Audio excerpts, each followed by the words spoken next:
I'm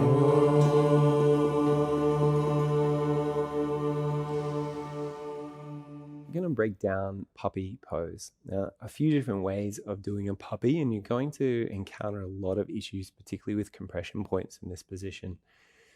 What we're trying to do is basically, we call it puppy, like small dog, small downward dog, is we're going to be creating this nice big opening through the lower lumbar. So it creates almost like this traction as each of those vertebrae separate and create some space. But primarily what our focus is going to be through the front of the chest. Now there's a few different ways of getting into this. And now the issue is you're going to get a compression point at the back of the shoulder. And so this is where a lot of people get it. So if you can imagine your humerus, your arm bone is coming up like this. And then there's a little ball head of the humerus that slots into the glenoid humeral joint of the shoulder, which is actually the scapula. And so if we find the spine of the scapula and we follow it all the way out to the end, then we start to find the clavicle. It's coming all the way out here as well. And then what we're going to have is this connection of the acromion, which is the acromion process, which is part of the scapula coming out, and then the collarbone, so the clavicle, coming out, and then we're going to have the AC joint, so it's a place where they connect together. Then underneath that, you're going to have the head of the humerus inserting in there. Now the reality is when we're in this position, our arms are actually internally rotated, so you can feel this with me. So you turn your palms over, and then that's with the arm up, like so. So with this internal rotation, we're going to exacerbate this compression point even more. So if you imagine that ball, which kind of comes up and curves in, and that got this bit of bone that's sticking straight out to the side, as we internally rotate, that bone is coming around to the front, and then we're going to start to extend the shoulder. And as we do, we get that compression point there. So that internal rotation, as we lift your arm up, you're going to exacerbate that compression point. So a lot of people will get this big compression point at the back of the shoulder there. So we're trying to get a sensation through the front body, and the opposite to the target area generally is going to be a compression point. So that's not what we're really looking for. So there's going to be quite a few variations of this, and then even a few people, even through the variations that you can deliver and offer them, they're not actually even going to get out of compression, which is unfortunate. So then I'll show you a pose at the end that you can bring them into after all of that. But let's go through the basics of this position. So bolster underneath the shoulder, like so. And the first variation would be to just extend your arms out. Knees underneath the hips. Buttocks could go a little bit further back behind the knees. And then as you come out, you want to have the bolster pretty much underneath the chest. And just the chin is just like tucking over the bolster, not so it's extending your cervical spine, so much so that you're compressing at the back of the neck. So arms out in front of you. Now again, this could be enough. For a lot of people, this is enough, a good place to start. You can also do it without a bolster, so exact same thing, dropping yourself down. You get that compression point at the back of the neck, and just drop the forehead down onto the ground. Now, maybe you want a little bit more, so the way to go to get a little bit more here is bolster underneath the arms, forehead dropping down into the ground. Now this is the point, well, each one of these positions, you might find that you're going to get a compression point. Now, to find your way out of this compression point, what we'll do is we'll find an external rotation. So if internal rotation of the shoulder is causing it, then the way out is going to be an external rotation. So this is basically what we need to find with the arms like this. And you'll feel this. So arms out in front of you, drop your shoulders down as much as you can. So really feel your shoulders drop down. Then lifting your arm up. Don't let your ribs flare out. Keep the ribs where they are. And you'll hit your natural compression point quite early. And if you bring the arms back down, lift the shoulders up. Now lift your arms up. You notice that's helped a little bit. I've gone a little bit further now.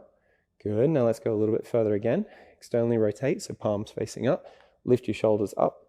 Then lift your arm up as well. And so you notice my ribs have stuck out a little bit, but you've noticed I've also got a little bit more range here. Draw my ribs back in than what I did in the first position, which was palms facing down, shoulders down, and then go up. And that's as far as my range is there. So we want to lift the shoulder up just because we want to get the cup of that glenoid humeral joint. So again, it's part of the scapula. we want it to point up. And so that's because the acromion is sticking over the shoulder, over the bone, the humerus bone. So we want to get that now to point up. So that's why we lift the shoulder blades up towards the head. And then as we're doing that, we can then start to externally rotate as well. So that's getting the head of the humerus to pull it around to the front. So it's away from that compression point. Then as we're doing that, we can then lift your arms up, and that's going to enable us to get here more. So the way we do that is we're going to use a block to help to facilitate this. So the block will go between the heel of the palm, and you don't want to have your elbows out to the side, because if you're just opening your elbows out to the side, we're still internally rotating that, aren't we? So we're going to try and externally rotate that as much as possible.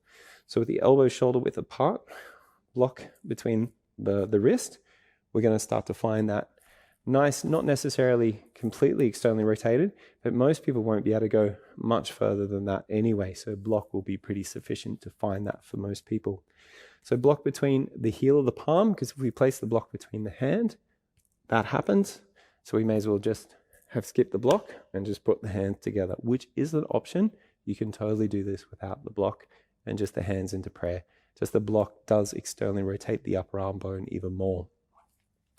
Now with the block between the heel of the palm, generally use a bolster underneath that. And again, you don't want the elbows opening out to the side.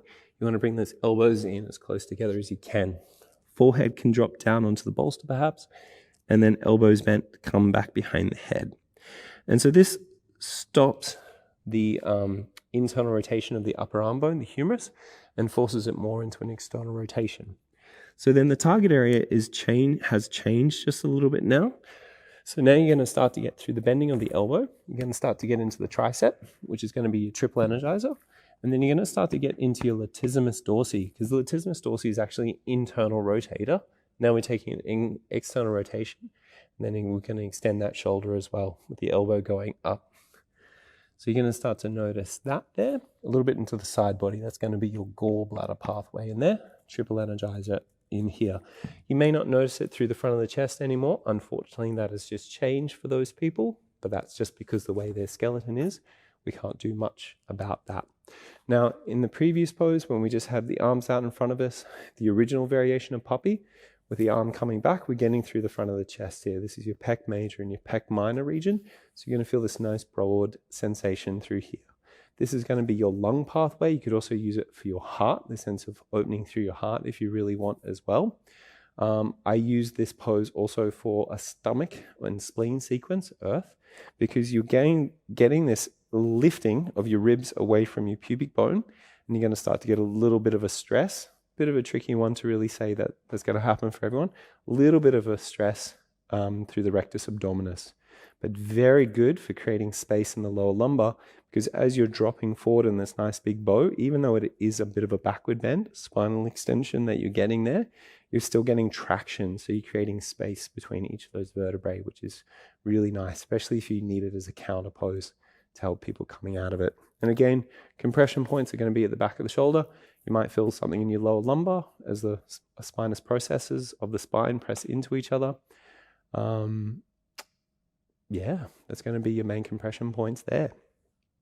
So that's going to be your puppy pose. It is going to be tricky. You will have to adjust a lot of people, and some people aren't even going to be able to come into that. So a variation I'll give for those people is coming to lie back over the bolster, arms lifting up and over, head is on something, the ground is something, and also the block is something. Arms coming up and over it, and hands onto the ground. If they can't get the hands down, then come around and put blocks underneath their elbows, just for a little bit of extra support here. And again, that target area would then be getting through the front of the chest. So you find what works for your students. That's going to be your puppy pose.